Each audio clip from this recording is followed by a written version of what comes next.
The story of Robert de Villa. You know who that is? No, you don't, because I do. 3 months ago, I gave khutbah in Fort Worth. I haven't been to that masjid in 4 or 5 years, and they invited me for some reason, and I went. And I gave khutbah there. My khutbah was about dua. An Egyptian fellow comes up to me, a young man came up to me afterwards, he goes, Allah fulfilled my dua today. And I said, what's your dua? He said, my dua was that Nouman Ali Khan should meet Robert de Villa. I was like, are you Robert de Villa? He goes, nope, I am not Robert de Villa. Robert de Villa is my friend. But I think Allah is fulfilling my dua. I was like, fire away, I want to know. Robert de Villa is a young man who lives in a town 40 minutes past Fort Worth. He was a farmer, young guy. And he was hit with some sort of genetic disorder that kicked in later on in his life, and he became paralyzed from the neck down. And he lives in a nursing home. Most people in that nursing home are 90 years, 100 years. They're really, really old people. And then there's, his room where he's paralyzed neck down. He's the only 30-something-year-old that is in the nursing home, okay? And he's been in that nursing home for the last 10 years. His family got a computer for him that's voice activated, so he can give voice commands, put a headphone on and Google stuff and search stuff so he can surf the web and find information. In his room, and by the way, staunch Christian family, the minister comes and prays for him every week and things like that. And his best friend was in the bed next to him. One of his best friends. He became best friends because he met him at the nursing home. This person was also paralyzed and he needed a new liver. Okay? A liver transplant. He was waiting for a liver transplant. And they used to talk about, God and things like that all the time. They were good friends. Finally, his best friend got a call that there's a donor available for the liver. So he's so excited. He goes, Robert, I'm going to miss you, but I'm going. I've got a donor. So they take his friend and they go into the operation, and his friend died at the operating table. Now his friend, who's also a Christian, the deceased friend, his sister, took one of the amulets of his friend, a crucifix, and she gave it as a gift to Robert. This is a reminder of your old buddy. So he hung it on the side of his hospital bed. Robert de Villa lives a pretty decent life in there. The nurses take care of him. He's a happy guy. And one day he goes to sleep and he sees a man in his dream. That man says his name is Muhammad. And he says, pointing at the crucifix, God did not send messengers so they would worship the messengers. God sent messengers so you could worship God. And Jesus was just a man. He walked in the markets and he ate food. He walked in the markets and he ate food, and the dream stopped. He only knows that Jesus was just a man. He knows there's a man named Muhammad that said that to him. He said that messengers came so people could worship God and not the messengers. This is all he knows. So he starts Googling Muhammad. He finds Islam. He takes Shahada. When he takes Shahada, he wants to learn about the Quran.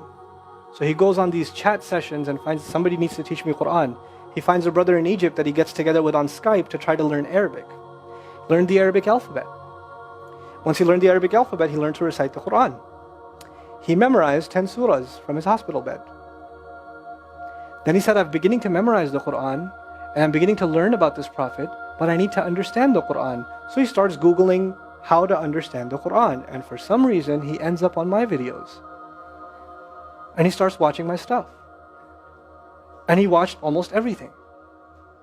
And then here's the kicker. In the nursing home, there was an Egyptian fellow that used to come in and do some repair work. The Egyptian fellow has his own awesome story. The guy had basically lost faith. He wasn't religious. The nearest masjid to him was 50 miles away. So he didn't really go to Jum'ah much anymore. But he felt a spiritual void, so he started going to the church just to feel closer to Allah. Raised Muslim. He goes to the church just to feel closer to Allah. He's passing by Robert's room one day and he hears وَالْعَصْرِ إِنَّ الْإِنسَانَ لَفِي خُسْرٍ.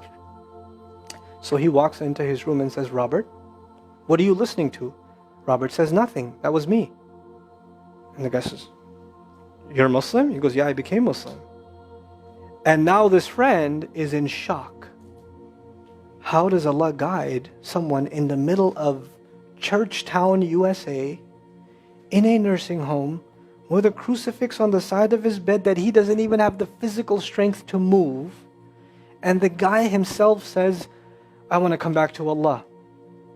So he tells him about his, the friend he found online, Nouman Ali Khan. So the Egyptian fellow starts watching my videos. And then he says, I wish I could meet him one day. And he says, okay, I'll pray for you. And after 5 years, that Egyptian friend shows up at the same masjid that I haven't been to in 4 years. And after Jum'ah says, I think Allah wants to fulfill my friend's dua and my dua. So I said, I think He does. Let's go. So I took a few of us and we went. And we met with Robert. We had a beautiful conversation with him. And inshallah, for Eid, we're going to go to his nursing home again. The nursing home was pretty shocked. You're all here to meet Robert? Like, yep. Why do you want to meet him? He's an inspiration. We're like, okay, let me check if we can. And they had to call the hospice administrator and all this stuff, and then eventually let us in.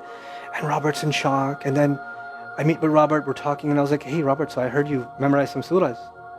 He says, yeah. Can you recite one for me?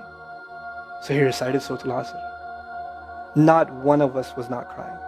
We're just in tears. When somebody turns to Allah, don't worry about the means. Guidance will come. Balance will come. I want to tell you some more about Robert because young guys are here. Young guys that play basketball. Young guys that are healthy. Young guys that have ambition. I told you what's his paralysis, from where to where? Neck down. He has a special wheelchair that has to hold pretty much every part of his body in place. He can't just sit in a wheelchair. It holds his neck and it holds every other part of his body in place because he has no control over his limbs. And he has to have a special van where the wheelchair locks in so that if it goes through a bump or whatever, he doesn't, receive the shock. So he made a request. He wants to go to the Friday prayer. They didn't have the special van, so they put him in a regular van. And so he went to the regular van and a few bumps and his spine got even more hurt. He went to Jumu'ah. He came back in excruciating pain. And they said, I'm sorry, Robert, you're no longer able to sit in your wheelchair. You're going to have to stay in your bed for the next 6 months at least. If you see recovery, then you can get back up again. I met him in that span. He'd already been in that bed for 3 months already.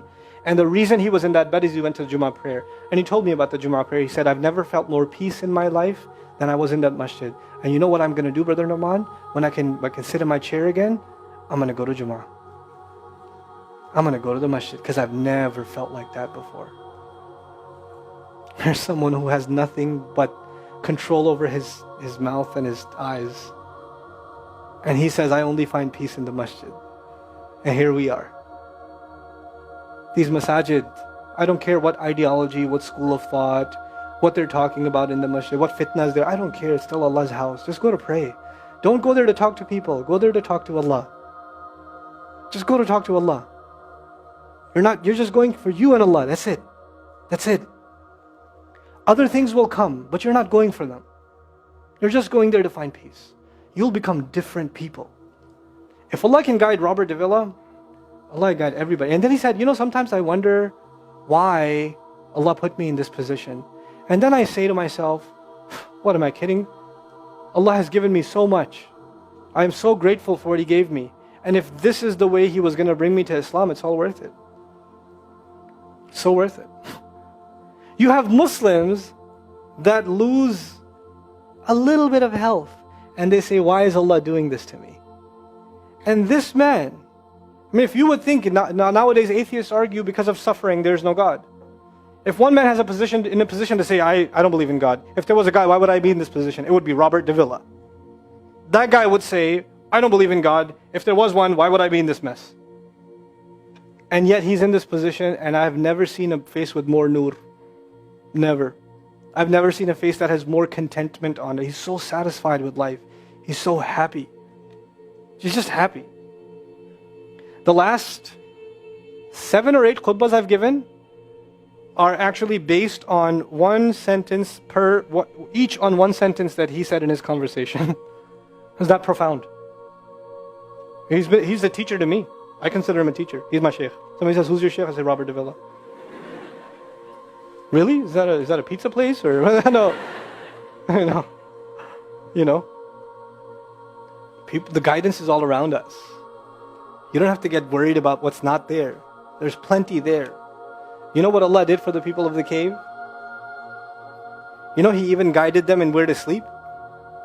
You know He even guided them on where to turn. As the sun was coming, they'd turn away from it. As the sun came from the other side, they'd turn the other way. Allah will guide you in your sleep when you make dua to Him. He'll even guide you in your sleep. Every toss and turn will be guided by Allah. Can you imagine? We shouldn't be skeptical in Allah's guidance. We shouldn't worry about how am I going to find balance. No, that's Allah's job to guide you. Your job is to talk to Him. Your job is to get sincere. That is the message I have for you. That is how we're going to find balance. Honestly. And if once you do that, once you become sincere to Allah, Allah will open doors. Allah will give you friends. Allah will give you teachers. Allah will give you access to resources, all of which are going to bring you closer and closer and closer to Him and to the truth and make life better for the people around you. This is really the gist of what I want to